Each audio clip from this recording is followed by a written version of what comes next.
Time లేదు. Because నేను ఎన్ని భయాలను దాటి ఉంటాను ఇక్కడ భయం లేకుండా మాట్లాడడానికి. ఇక్కడ ఇంత ధైర్యంగా మాట్లాడుతున్నాను. ఎన్ని అనుమానాలని ఎన్ని అవమానాలు దాటి ఉంటాను.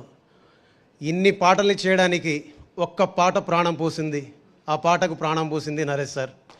వయ్యారి బ్లాక్ బెర్రీ ఫోన్లే వారే వహాలి బెర్రీ ఫోజులే కన్నుల్లో కన్నె ప్రాణి కర్మగారాలే కవ్విస్తే కాలపాణి కారాగారాలే కొంత ఆమ్లముందిలే కొంత క్షారముందిలే ఆర సైన్స్లోన మ్యాథ్స్లోన చెప్పలేని సత్యం ఇదిలే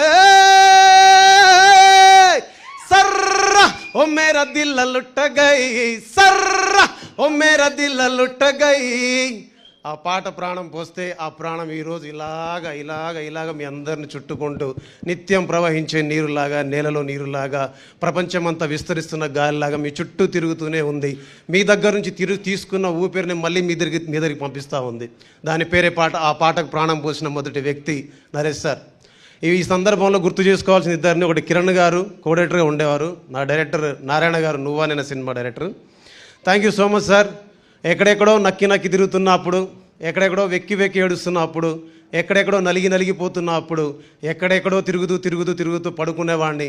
ఎక్కడ పడుకునేవాడినో తెలియదు, ఏ ఫుట్పాత్ మీద పడుకునేవాడో తెలియదు, ఏ బస్ స్టాండ్లో ఉండేవాడో తెలియదు, ఏ పార్కులో ఉండేవాడో తెలియదు, ఏ ఫంక్షన్ హాల్లో తినేవాడో తెలియదు, ఎక్కడ తినాలో ఎక్కడ తిరగాలో ఎక్కడ పడుకోవాలో తెలియక ఎన్నేసి స్టేషన్లలో నీళ్లు తాగి పడుకుని ఉన్న నన్ను వయ్యారి బ్లాక్బెర్రీ అని ఒక పాట చేసినందుకు దాని తర్వాత ఆ సినిమాలో పాటలన్నీ ఇచ్చి నన్ను మ్యూజిక్ డైరెక్టర్ చేసి ఫస్ట్ టైం ఫ్లైట్ ఎక్కిచ్చేసి నరేష్ లాంటి హీరోని నాకు ఇచ్చినందుకు మీ అందరికీ నేను ఎప్పుడు రుణపడి ఉంటాను. ఇక్కడ నిలబడి మాట్లాడడానికి కావాల్సింది ఒక్క విద్య మాత్రమే కాదు, ప్రతిభ మాత్రమే కాదు. ఇక్కడ నిలబడి మాట్లాడడానికి ధైర్యం ఒకటే కాదు, ఇక్కడ నిలబడి మాట్లాడడానికి అదృష్టం ఒకటే కాదు, ఇక్కడ నిలబడి మాట్లాడడానికి మనుషుల ప్రోత్సాహం ఒకటే కాదు, అందరి ప్రేమ కావాలి, అందరితో కలిసి ఉండాలి, లౌక్యంగా ఉండాలి, తెలివిగా ప్రవర్తించాలి, బయటికి ఎలా వెళ్ళాలి, బయట ఎలా పడాలి, గెలుపు ఎలా రావాలి, గెలవడం ఎలా, అక్కడి నుంచి మొదలవుతుంది జీవితం. దాని తర్వాత తెలియకుండానే గెలుపు వచ్చినా ఓటమి వచ్చినా దాన్ని తట్టుకొని నిలబడే ధైర్యాన్ని స్థైర్యాన్ని ఈ పరిశ్రమ ఇస్తుంది మనకు. అందుకు ఈ పరిశ్రమ మనం థ్యాంక్స్ చెప్పాలి ఎప్పుడు. ఇకపోతే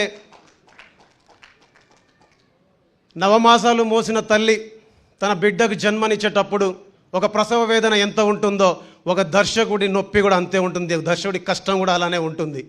ఒక పాటను ప్రపంచానికి పరిచయం చేసేటప్పుడు, అది మీ ముందుకు వచ్చేటప్పుడు దాని వెనకాల మేము రాత్రింబవళ్ళు నిద్ర లేకుండా, ఆహారాలు లేకుండా, ఇంటికి వెళ్ళకుండా, కుటుంబంతో గడపకుండా, స్నేహితులతో వెళ్ళకుండా, బంధువులతో వెళ్ళకుండా, పండగ లేనట్టు దేనికైనా సరే తెగించి ముందుండి పోరాడే ప్రతి కళాకారుడికి నేను మనస్ఫూర్తిగా నమస్కారం చెప్తాను.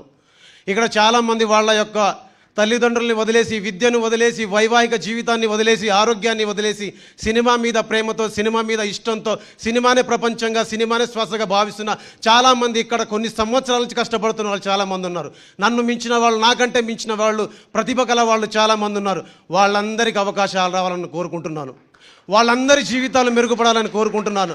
వాళ్ళందరూ ఇక్కడ కష్టపడి పనిచేస్తున్నందుకు వాళ్ళ తల్లిదండ్రుల ముందు వాళ్ళు సగర్వంగా నిలబడేలాగా పరిశ్రమలో ప్రతి ఒక్కరికి అవకాశాలు, ప్రతి ఒక్కరికి అదృష్టాలు అన్నీ తెలిసి రావాలని మనస్ఫూర్తిగా కోరుకుంటున్నాను. ఎందుకంటే పై సొగసులు కళ్ళ సుమా, లోపలిదంతా డొల్ల సుమా, నిజం తెలియమని నేనంటాను లేదా కొంపే గుల్ల సుమా. దాశరథి గారు రాసిన కవిత్వాన్ని పాఠ్యపుస్తకాల్లో చదువుకొని వచ్చిన వాడిని. బట్టల్లో లేదు, ఒంటి మీద గాయాల్లో ఉంటుంది. ఈ బట్టల్ని చూసి మనం అనుకుంటాం పైన భలే ఉన్నాడు, బాగున్నాడు, అందంగా ఉన్నాడు, కానీ అందులో లేదు. ఒంటి మీద గాయాలు ఎన్ని ఉంటాయో ఈ సినిమాల్లో పనిచేసే వాళ్ళని చూస్తే, వాళ్ళని కలిస్తే, వాళ్ళని పలకరిస్తే ఒక పాటలాగా, ఒక మాటలాగా, ఒక కలర్ లాగా, ఒక డిఐ లాగా, ఒక ఏఐ లాగా మీకు అందులో వాళ్ళ కష్టం కనిపిస్తుంది.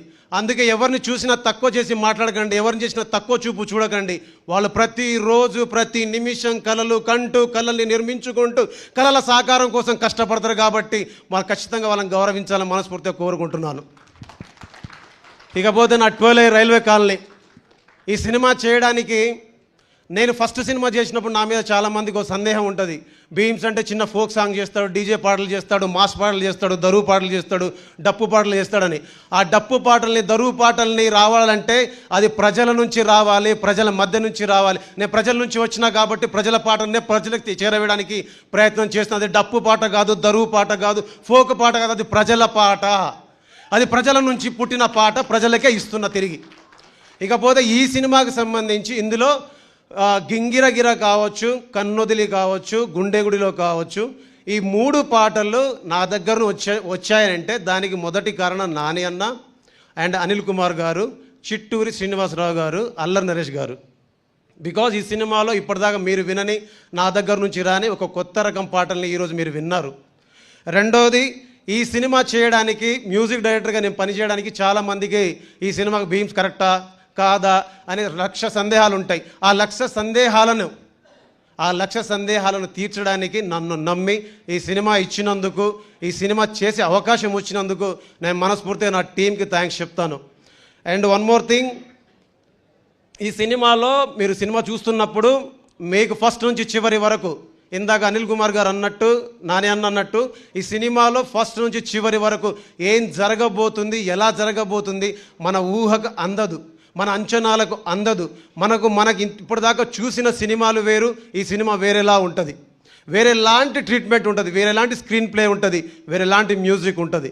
సో ఇలాంటి సినిమాకు నన్ను పార్ట్ చేసిన నన్ను ఒక మ్యూజిక్ డైరెక్టర్ తీసుకున్నందుకు థ్యాంక్స్ చెప్తూ, టైం తక్కువ ఉన్నందుకు మనస్ఫూర్తిగా క్షమిస్తూ, నేను క్షమించమని అడుగుతూ ఒక 2-3 గురించి నేను మాట్లాడాలి.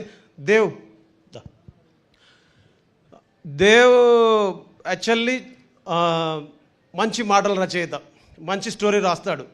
బట్ నాకేంటంటే దానికంటే ముందు నీకు ఇంకెక్కువ ప్రజలకు సంబంధించి కావచ్చు అండ్ ఆడియన్స్లో కావచ్చు, నువ్వు తొందరగా వెళ్ళాలంటే కథ, స్క్రీన్ ప్లే మాత్రమే కాదు, నువ్వు మంచి పాటలు రాస్తే బాగుంటుందని అతనిలో ఉన్నటువంటి, వీళ్ళలో చాలా ఫెయిల్ అయిన ప్రేమికుడు ఉన్నాడు, ఏమంటారు దాన్ని, ఒక మంచి ప్రేమికుడు ఉన్నాడు. వాడు ఓటమి చూశాడు, విజయాలు చూశాడు. సో ఆ ఓటమి, ఆ విజయం రెండు ఈ సినిమాకి పనికి వచ్చాయి అనుకుంటా. I hope. Thank you so much Dev. ఇంకా ఫ్యూచర్లో చాలా చేయాలి. నువ్వు పెద్ద రైటర్వి కావాలి, ఏ రైటర్ అవుతుంది నీ చాయిస్ అది. And Anil sir, thank you so much. And Ramesh అన్న కలిసి చాలా చేసాం, ఇంకా చాలా చేయాలి. అండ్ ఎవ్రీవన్, హరీష్ సార్, ఎక్కడో గట్టిగా సుడి మీరందరూ కోరుకుంటే, అనుకుంటే అవుతుంది అనుకుంటున్నా. ఐ హోప్ ఫ్యూచర్లో కలిసి పని చేయాలనుకుంటున్నాను సార్, కలిసి పని చేస్తాను తప్పకుండా. అండ్ ఫైనల్ వర్డ్స్, ఈ సినిమా 21వ తారీఖు మీ అందరి ముందుకు వస్తుంది. మేమందరం ఈరోజు చెప్పిన మాటలు కావచ్చు, చేసిన మా